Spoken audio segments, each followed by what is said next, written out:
Hello guys, it's the Dinosaur 64 here. Welcome to my brand new Let's Play of Wario Land 4 for the Nintendo Game Boy Advance. I am playing this off the Game Boy Player, however, because that is the only way to record this. There's another way, but I'll get into that later. So yeah, I finally am able to record again. I'm using my Dazzle again because my Hopatich didn't come in, so I'm getting my money back. And I'm gonna wait until I get enough more money to get a better one. I still have my blue snowball microphone, so yeah. And for the once, you won't be hearing a fan in my background, even though you couldn't hear that before because, well, I edited it out. But that's aside the point. The point is, I decided I'm gonna do this Let's Play more so as a test on this computer because I did Wario World as a test in my last computer, so why not do it for this one? I didn't even plan that, which is amazing. But anyways, this will be a complete 100% walkthrough. I will be getting everything in this game. With that being said, let's start with entry passage. Hieroglyphs. And we start by pressing a frog switch and going into a portal. Okay, now in terms of gameplay, comparing it to Wario World, there's a lot of differences. Obviously, it's being 2D. Wario can't punch, but he can dash. He can also ground pound, which can also stun enemies. He can jump while dashing. He can also, actually, I don't know why I'm explaining this, because we're in the tutorial level. This is literally a tutorial world, and it tells you pretty much everything. Alright, this is money, and those are enemies. I'm not really explaining all this well. You have a money gauge right up there, but it will become relevant later, and so will the enemies, actually. You see how these enemies are purple? Well, you can ground pound the ground and change them a different color. Now, depending on what color they are is depending on how much money they give. So if I killed this guy with, if I kill this guy, he won't give me nearly as much money. But if I kill him while he's red, he'll give me more money. And that thing I just got was a, I guess it's like a gem of some kind. We need to collect all 4 of them in order to progress with the game and fight the final boss, pretty much. Or to get every level, I mean. Anyways, the whole dashing mechanic is, you hold down the R or L button. At least it's for me on the GameCube controller, but, yeah, you basically, do that to dash. Oh yeah, you also don't want to, if you want to, like, get more money, you don't want to do a super ground pound, which is done by, going to a high distance and, ground pounding. And, yeah. It knocks down enemies rather than just turning them into different colors, depending on how high you ground pound. So if I were to ground pound like this, it wouldn't, like, it would just change their colors. Anyways, these types of blocks can only be broken while you're dashing, like so. And you can also jump. You can also do a dash jump, like so. And you can also swim in this game, although it's hard to show the swimming mechanics on this stage since I think this is the only water in this stage, and if there's more, then I guess there is. Now, the main thing you're going to be doing in this game is collecting a lot of money. And to collect a lot of money, you need to kill pretty much all the enemies in their right colors. Although, certain enemies don't change colors, so if you're worried about that, then don't worry. And also, this right here is the most important thing. This is a diamond. Now, when you get a diamond, obviously you get a lot of money. You get like 1,000 points. But yeah, in order to get the goal, which is I believe is like 10,000, I believe, you need to collect pretty much every diamond. Hold on, before we go in there. Okay, this is another example. These are chests with money in it.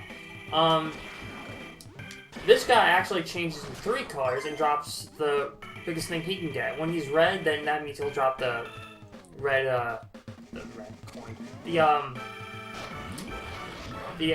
drop more money, is what I'm trying to say. Anyways, you could throw stuff by pretty much what the tutorial says, like, Wario automatically picks up stuff, so if you're like worried about that, then then he'll just pick it up for you. You don't have to like press anything. He'll just pick it up for you. Anyways, what I would recommend before you do anything is actually move the enemies so they're not towards the exit. Because if the money goes off screen, then you don't get the money. And also try not to get hit is my recommendation. Because whenever you get hit in this game, you lose money. And that guy is okay. Well, he respawned apparently back here.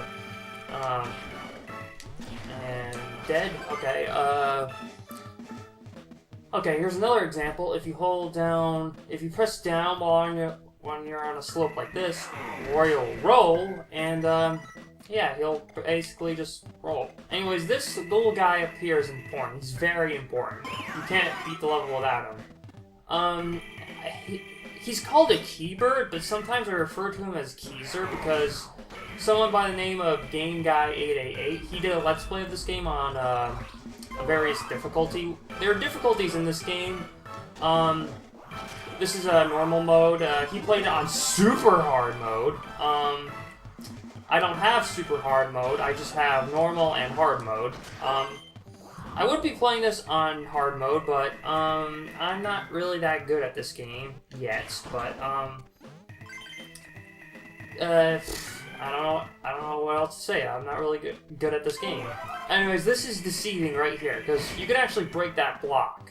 And there are two enemies right here that will give you pain, as well as more money. And as you can see, we almost have the money goal. We're like, literally right almost there. We just need another, like, 10,000. In fact, actually, if I'm right, oh, we're at the end of the level. Okay, now, this right here is a frog switch. If you press the frog switch, it'll start a timer, and you have to rush to that portal. Now, usually the portal and the time limit will be in, like... Well, you can pretty much make it to the portal in time, but in some levels, you need to actually stay in the level to get everything. Actually, I don't even think I got it. Oh, no, yeah, I did. Okay, never mind. I just hope I got the money goal. And also, these blocks disappear because, well, the blocks disappear. They only disappear if you are, if the frog switch is activated, and that's the end of the tutorial level, pretty much. Pretty easy, right? It will get complicated later, but, yeah. And we got all these, amethysts, I guess they are. Oh, I didn't get enough. Yeah, your game always saves when you go back to the passage. Yeah, the game auto-saves, pretty much. And we needed Keezer right here to unlock that door so we can progress through the level. Because like I said, you can't beat this game unless you get all the keybird things. The keybird. I know their official name is Keybirds, but I always kept calling them Keezer because of the reasons I said. Anyways, I'm going to go back to the level and get 10,000 points, so I'll be right back.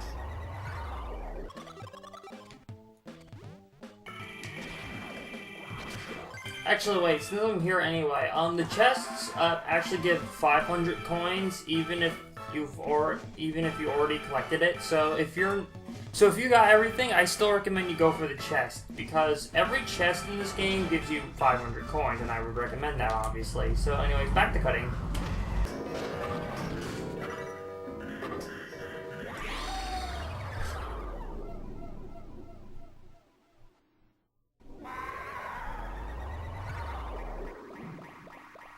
Alright, and that's how you get the best score. When that crown is gold, then that means you got the best score, which is always 10,000.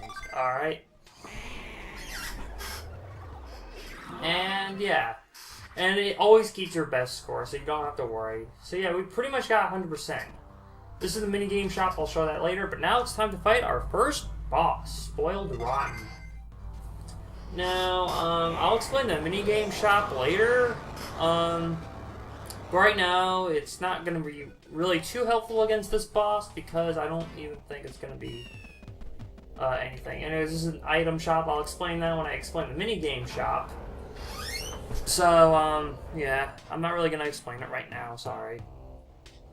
But anyways, it's time to fight our first boss. It's more so a tutorial boss. But with a time limit! Yeah, that's the gimmick with this, is all the bosses, I believe, have time limits.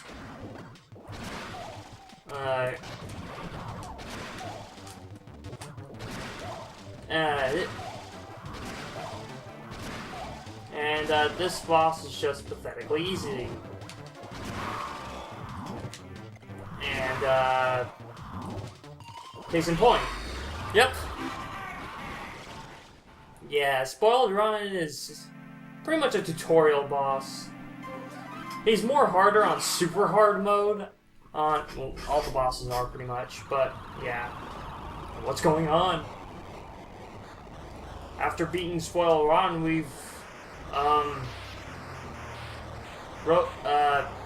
acquired a giant pyramid and some other passages aside from Entry Passage. Now we have Emerald Passage, Ruby Passage, Sound Room, Topaz Passage, and Sapphire Passage. But I'm gonna save. I'm gonna do the chronological order of all the passages. So we're gonna do Emerald Passage first. All right.